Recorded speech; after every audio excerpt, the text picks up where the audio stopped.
que eu fiz. Aleluia. Meu Deus, nunca vi tanta gente reunida numa sala só.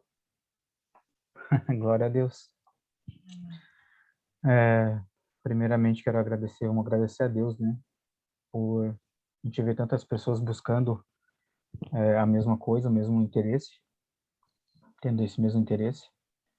E eu tinha uma outra palavra, na verdade, já há algum tempo para trazer, mas no meio do caminho isso mudou o curso, mudou a direção.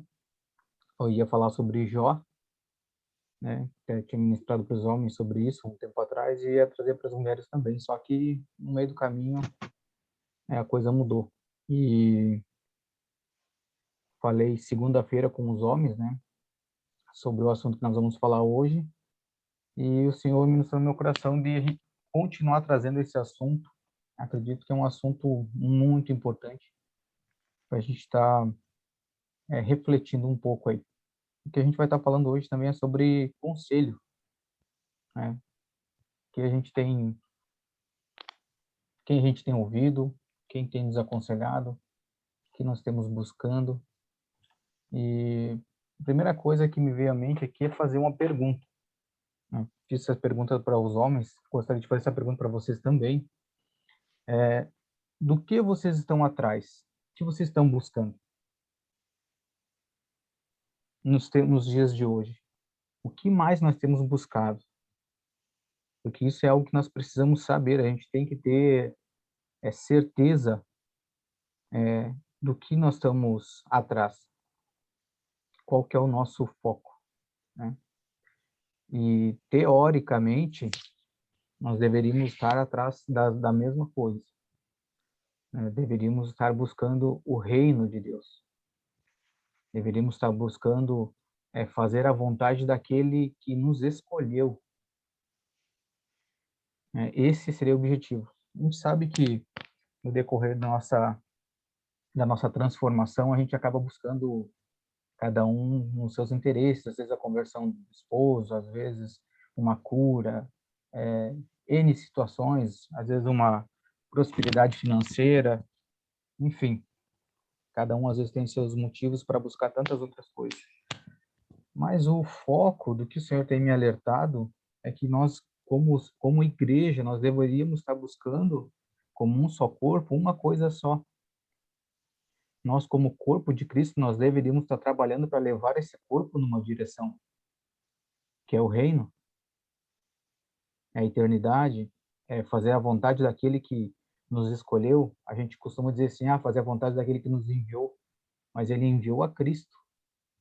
Ele nos escolheu. A Bíblia diz que ele não foi nós que escolhemos eles, mas sim ele que nos escolheu. Então, se ele nos escolheu, foi por algum motivo, né? Então, isso a gente tem que ter bem claro nas nossas vidas, para onde nós estamos indo, o que nós estamos buscando, né? E que conselhos nós temos ouvido, porque os conselhos eles acabam nos dando direção, eles acabam nos direcionando ao que buscar. Então, hoje, eu gostaria de trazer esse tipo de reflexão, para onde nós estamos apontando, para que lado nós estamos direcionando o curso das nossas vidas, e não só das nossas vidas, lembrando que o evangelho ele não tem a ver somente com a minha vida, somente com a vida de vocês, mas com a vida daqueles que nos cercam, a vida daqueles que já passaram, né, os nossos pais, aqueles que ainda estão vivos, né, os pais, avós que estão vivos, e aí também dos filhos, os netos, aqueles que ainda virão. Nós temos que pensar em gerações. Então, a gente tem que se direcionar para isso, pensar, lembrar para onde que nós vamos direcionar essas gerações que virão após nós. E quem tem nos ajudado de dar o curso da nossa vida para isso? Que conselho nós temos ouvidos? Será que esses conselhos têm nos dado direção correta? Hoje nós estamos vivendo num tempo na política, não estou aqui para discutir política, mas só para a gente ter usar como exemplo. Nós temos a nossa Constituição, do Brasil? Nós temos a nossa Constituição, que são as leis. E a gente vê tantas pessoas fazendo muitas coisas que às vezes vai contra o que diz na Constituição. Isso que a gente nem conhece, eu pelo menos não conheço direito a nossa Constituição, não sei sobre as leis, a minha esposa até conhece. Eu não conheço muito bem sobre as leis, o que pode, o que não pode, assim, digamos, nas minúcias. A gente sabe no básico, mas na grande maioria a gente não sabe. E muitas pessoas têm feito coisas, às vezes, que vai contra. E aí eu fico perguntando assim, se você não sabe o que diz na Constituição, como você vai saber se está correto ou está errado o que a pessoa está fazendo? Por que eu estou falando isso? Porque isso só é um modelo, como se fosse no físico, que aponta também para o lado espiritual. Nós também temos a nossa Constituição. Está aqui, ó. Essa é a nossa Constituição. Se você não sabe o que está escrito nessa Constituição, qualquer pessoa pode te aconselhar de qualquer maneira. Mas você não sabendo o que está escrito aqui na Constituição, você não sabe se o conselho e a direção está correto ou não. Assim como nas nossas leis, muitos conselhos e atos vai contra e fere a nossa Constituição brasileira, a mesma coisa acontece na nossa Constituição celestial, na nossa Constituição da eterna. Se a gente não souber do que está escrito, muitos conselhos podem vir ferir o que diz a palavra do Senhor. Então, é essencial a gente saber para onde está indo, saber o que está escrito, para quando a gente ouvir algo, saber se está de acordo ou não, saber se aquilo está dando direção para onde nós pretendemos ir ou não. Né? Isso é para nós refletirmos. E o Senhor me deu alguns versículos aqui, gostaria de ler com vocês, a respeito de conselho e onde buscar, como buscar. E vamos começar ali por Provérbios. Se você tiver caneta, papel, anote, ou se quiser já ir direto na Bíblia, quiser marcar, acho bem interessante você anotar até para poder fazer uma reflexão depois dos textos e também para conferir se o que eu estou falando não vai contra o que diz aqui a Constituição. Isso é interessante. Provérbios 11, 14.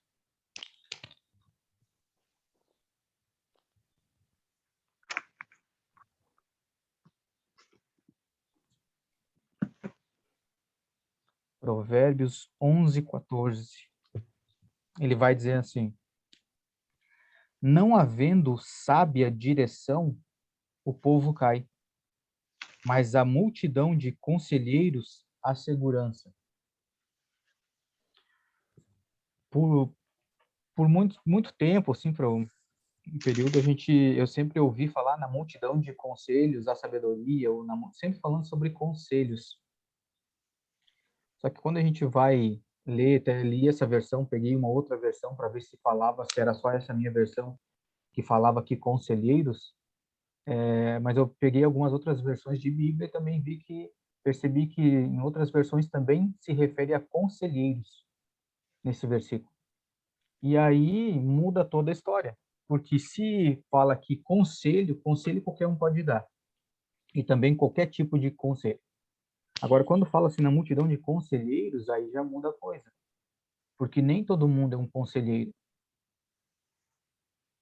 E outra, a gente tem que ter noção assim, quem são os nossos conselheiros. Como eu escolho um conselheiro? Se eu agora já sabendo qual é a direção, o rumo que eu vou dar para minha vida, que é buscar o reino, fazer a vontade daquele que nos escolheu, então eu tenho que buscar um conselho que me direcione para isso, que me aproxime disso. E no mínimo tem que ser de pessoas que vivem isso, que estão andando para esse caminho, que estão vivenciando e buscando a mesma coisa. O que fica um pouco fora, digamos assim, de contexto é você apontando para um lado buscar conselho de quem está indo para o outro lado. Em outras palavras, você é cristão, você crê em Cristo, está buscando o reino, e você ouve um conselho de um ímpio, que está no mundo, busca coisas do mundo. Então, a gente tem que ter esse entendimento. Nós estamos escolhendo que conselheiros para as nossas vidas. Esse é o primeiro detalhe. Vamos ler lá em Salmos 1.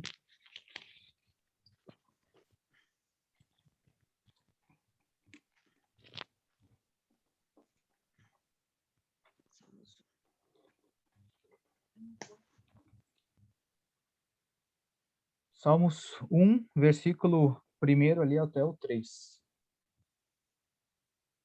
Ele vai dizer assim: Bem-aventurado o varão que não anda segundo o conselho dos ímpios. A gente acabou de falar. Nem se detém no caminho dos pecadores, nem se assenta à roda dos escarnecedores. Atenta para o detalhe aqui no 2. Antes tem o prazer na lei do Senhor. Na sua lei medita de dia e de noite. 3. Pois será como a árvore plantada junto a ribeiros de águas, na qual dá o seu fruto na estação própria e cujas folhas não caem, e tudo quanto fizer prosperar. Então, o versículo 3 está dizendo aqui como você vai ser se você tiver, buscar o conselho no lugar certo. Se você tiver o prazer na lei dele. Aqui a gente fala lei, mas porque aqui, claro, no Antigo Testamento, né? Mas se a gente fosse falar para lá, mas hoje eu vou ter que só observar a lei, não. O que fala conosco hoje? O Espírito Santo, o exemplo que Cristo deixou para nós na sua vivência. Então a gente pode tomar isso como um conselho. Então eu posso meditar nos atos de Cristo, meditar naquilo que Cristo fez, meditar dia e noite naquilo que o Espírito Santo vem falando comigo, dia e noite. E aí no versículo 3 ele vai dizer como nós seremos se a gente observar dessa forma. Esse versículo 3, se vocês quiserem anotar aqui e dar um outro momento, ele vai explicar melhor esse versículo 3 aqui em Ezequiel 47:12, que vai falar aí sobre essa árvore plantada junto a ribeiros. Amém? Vamos avançar aqui, que hoje nós temos algumas leituras aqui. Colossenses 2.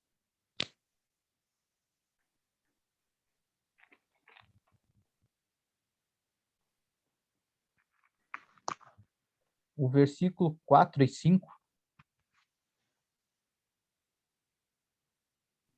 vai dizer assim: E digo isto para que ninguém vos engane com palavras persuasivas, porque ainda que esteja ausente quanto ao corpo, contudo em espírito estou convosco, regozijando-me e vendo a vossa ordem e a firmeza da vossa fé em Cristo. Vamos avançar ali para o versículo 8. Diz assim: Tende cuidado para que ninguém vos faça presa sua, por meio de filosofias e vãs sutilezas, segundo as tradições dos homens, segundo os rudimentos do mundo, e não segundo Cristo. Nos chamando a atenção. Pula ali para o versículo 10. E estáis perfeitos nele, que é a cabeça de todo principado e potestade. Principado e potestade, quando a gente ouve essas palavras, a gente acha que é só demônio. Não, aqui está falando de hierarquia, como se fosse num exército. Tem as suas patentes, e aqui está dizendo que Cristo ele é o comandante geral, o comandante supremo de todas as forças armadas. Amém? Efésios 5.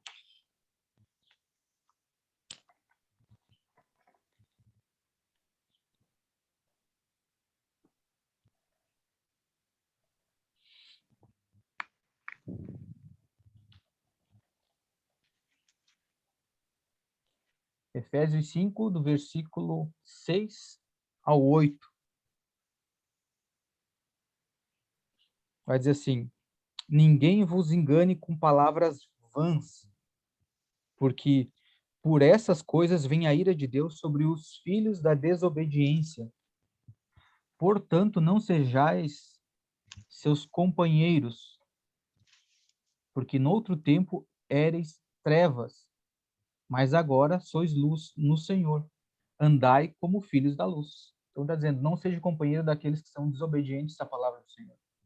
Não ande com eles, não seja companheiro deles. Antes você era igual a eles, você era das trevas, mas agora você não é mais. Então se comporte, ande como filho da luz.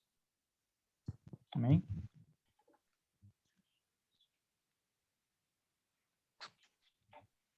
Vamos voltar lá para Provérbios.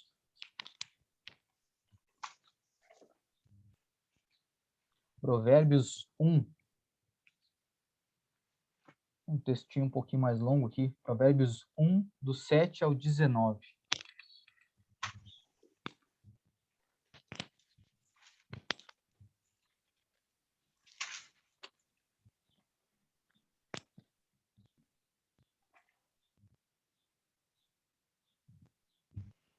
Não sei se vocês perceberam, mas esse texto, ao mesmo tempo que o Senhor ele nos dá um alerta acerca de conselheiros e de conselho, ao mesmo tempo que ele nos chama, nos dá atenção para isso, ele já nos dá alguns conselhos. E isso já faz a gente começar a pensar que de quem será o melhor conselho que a gente pode tomar. 1:7 diz assim: o temor do Senhor é o princípio da ciência. Os loucos desprezam a sabedoria e a instrução. Filho meu, ouve a instrução de teu pai e não deixes a doutrina de tua mãe, porque diadema de graça serão para a tua cabeça e colar para o seu pescoço. Aqui é como se fossem enfeites. Enfeites do Senhor ele tem para você. Filho meu, se os pecadores com blandícias te quiserem tentar, não consintas.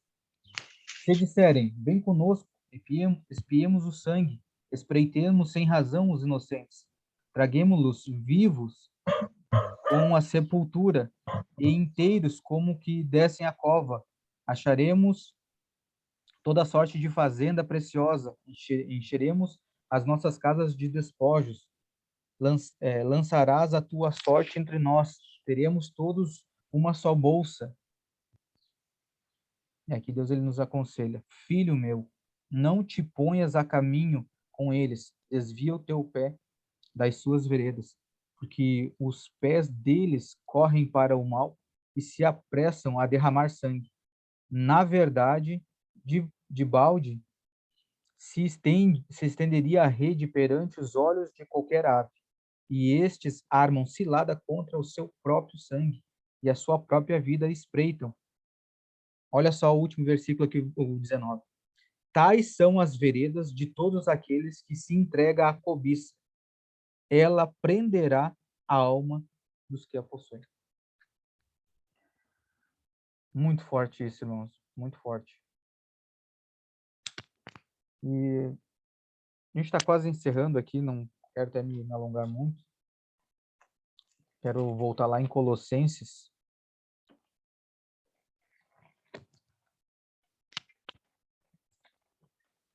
Em Colossenses, no capítulo 1, que isso, na verdade, é uma chamada de atenção para nós. Esse Colossenses 1, ele parece estar meio fora de contexto do que a gente vem falando, que é sobre conselho, tudo, né? Mas vocês vão entender aqui no final dele. Colossenses 1:13, do 13 ao 20. Vamos lá. Ele diz assim: ele nos tirou da posteridade das trevas. Lembra quando a gente leu ali antes?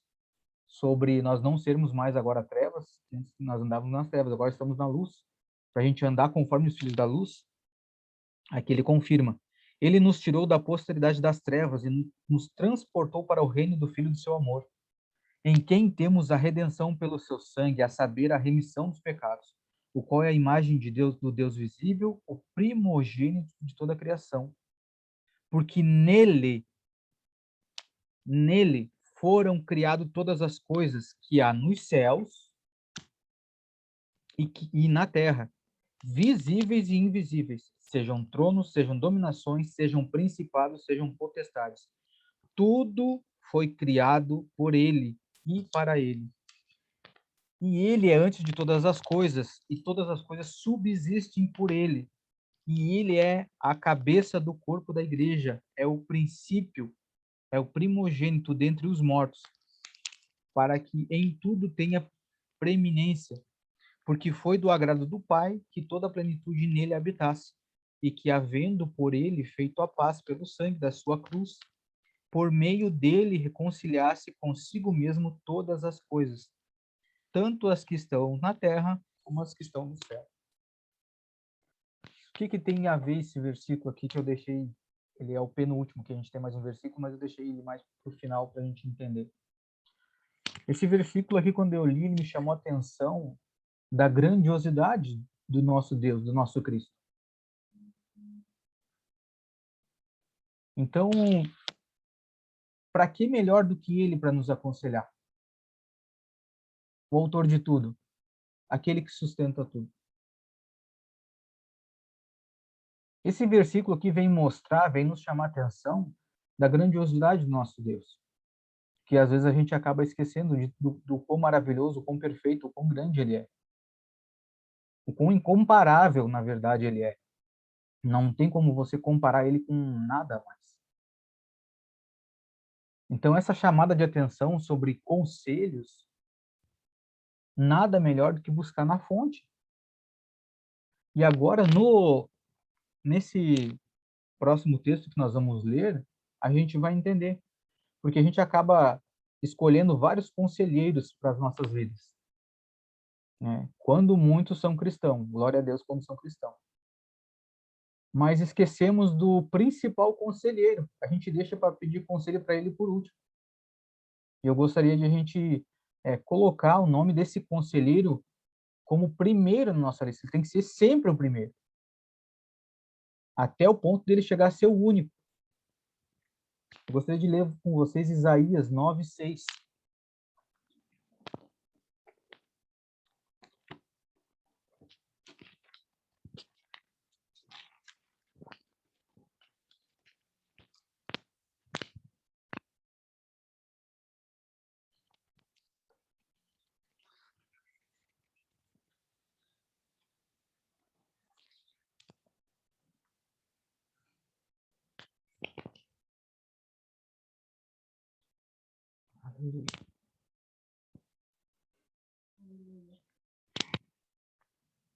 Glória a Deus. 9:6 ele diz assim: porque um menino nos nasceu, um filho se nos deu, e o principado está sobre os seus ombros, e o seu nome será maravilhoso. Olha o segundo atributo a ele: conselheiro, Deus forte, Pai da eternidade e príncipe da paz. Quem que tem que ser o nosso primeiro conselheiro? Em quem que nós temos que buscar diante de Colossenses 1:13 e 20, da grandiosidade do nosso Deus, nosso irmão mais velho, Cristo, aquele que fez tudo por nós, aquele que se entregou, o autor de tudo. Quem que tem que ser o nosso primeiro conselheiro? Para o que nós estamos buscando? No mínimo, quando a gente lê esse Colossenses, a gente tem que dar um outro norte para aquilo que a gente vem buscando.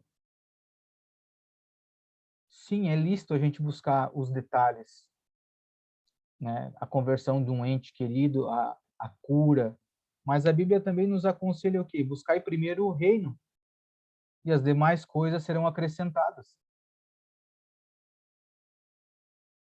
Então, a gente às vezes esquece, a gente inverte a ordem das coisas. A gente busca as coisas que são acrescentadas, a gente pede conselho para os irmãos e esquece de Cristo. A gente não conhece as Escrituras.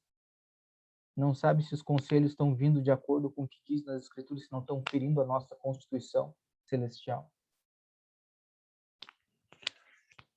E essa noite nós já fomos dormir tarde, e a Fabi dormiu e eu virei pro canto, tentei dormir, e aí parece que foi quando o Espírito Santo resolveu me chamar a atenção para algumas coisas, em que muitas vezes a gente tenta carregar a pessoa no colo para ela buscar Cristo. A gente tenta fazer, às vezes, além do que realmente era para a gente fazer. E o Senhor me deu como se fosse uma parábola, mas para os dias de hoje, o que a gente acaba fazendo. Ele me disse o seguinte, assim, se você está trabalhando num local e você tem um amigo que está desempregado, e esse amigo você quer ajudá-lo, e aí ele te pede assim, cara, você pode ver se você consegue um emprego para mim na sua empresa e tal. Consigo. Eu vou lá, falo com o dono da empresa, o dono da empresa não pode pedir para o seu amigo vir aqui. E aí eu vou lá e aviso para esse rapaz, diz, olha, o dono da empresa disse que você pode comparecer na empresa. Agora, o trabalho de ir até a empresa, de falar com o proprietário, e depois de todos os dias levantar cedo e ir trabalhar, isso é função do meu amigo. Eu não posso pegar ele todos os dias na casa dele, no colo, e levar para a empresa para ele trabalhar. Isso é função dele. Por mais que, se ele entrando na empresa, ele tiver dificuldades no desempenho das funções, eu posso ajudá-lo. Mas a responsabilidade do serviço que ele está fazendo é dele. Eu, quando trabalhava, a gente tinha esse costume. Cada um tem a responsabilidade pelo seu serviço.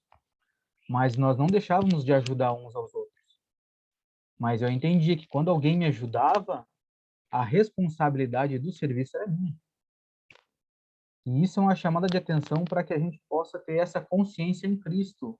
Os irmãos estão aqui para falar com o dono da empresa e dizer assim, ó, o dono da empresa disse para você comparecer. Depois de apresentado Cristo, a responsabilidade de cada um buscá-lo. A gente pode ajudar? Sim. Sim, a gente ajuda como um rapaz na empresa. Mas a responsabilidade de cada propósito é individual e a gente tem que entender isso.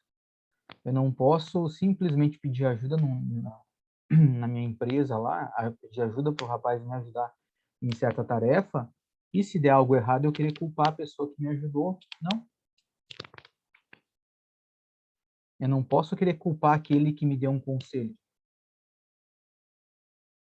Eu tenho que assumir as responsabilidades da minha vida, assumir a responsabilidade do propósito que eu tenho para minha vida. Por quê? Primeiro, ele me chamou para um relacionamento pessoal com ele. Então, a primeira coisa, se eu buscar diretamente nele, eu não vou ter errado. Então, a gente tem que assumir esse compromisso. O serviço já foi conseguido, ele já nos resgatou pelo sangue dele, que foi falado aqui em Colossenses. Então, a gente já está empregado. Agora, a gente começa a assumir as nossas responsabilidades, até porque quando você for receber o seu salário, você não vai dividir com o seu amigo que te ajudou. O seu salário é seu, foi você que levantou todos os dias e foi trabalhar. Então, a gente tem que entender isso em Cristo. Os irmãos estão para ajudar? Sim. Mas, primeiro, em que direção que você está apontando? Para o que você tem buscado?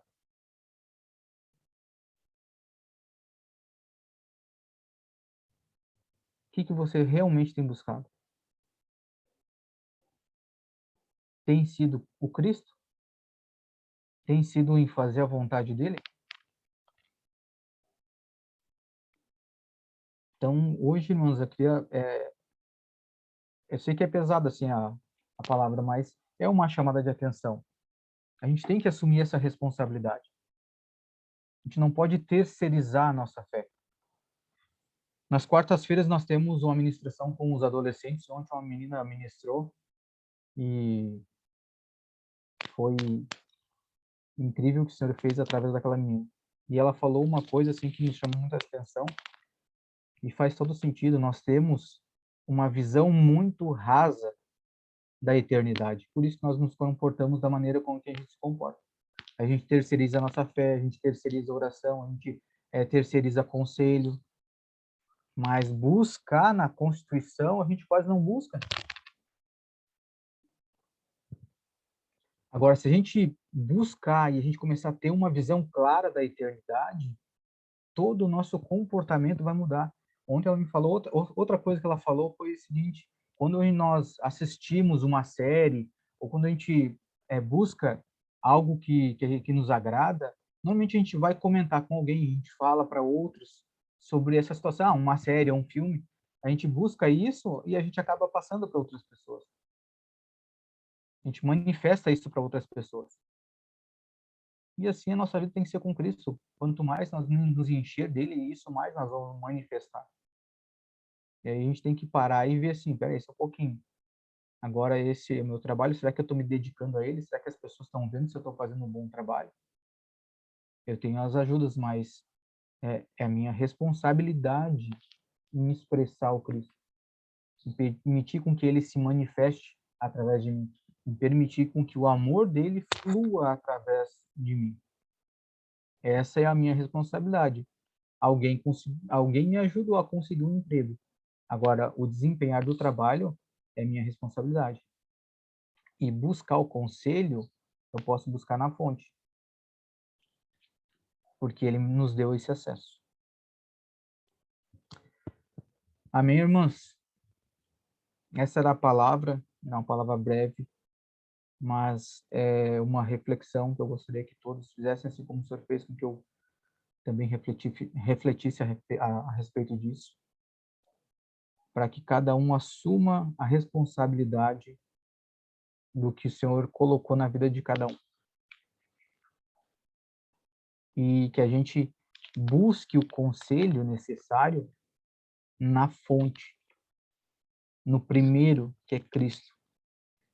Depois você pode se aconselhar com os irmãos, mas não se aconselhe com os irmãos sem buscar em Cristo antes. Porque senão você vai estar terceirizando o teu serviço, terceirizando a tua fé, está terceirizando o teu propósito, colocando a carga, o peso sobre as costas de outros. E esse não é o objetivo. Amém, irmãos? Irmãs? Deus abençoe a todas. Vou passar aqui a palavra para minha esposa, para ela dar continuidade com vocês. Eu já agradeço a atenção de todos. Desculpe se a palavra é um tanto pesada, mas é necessária para que a gente corrigir a nossa rota e a nossa direção em Cristo. Amém?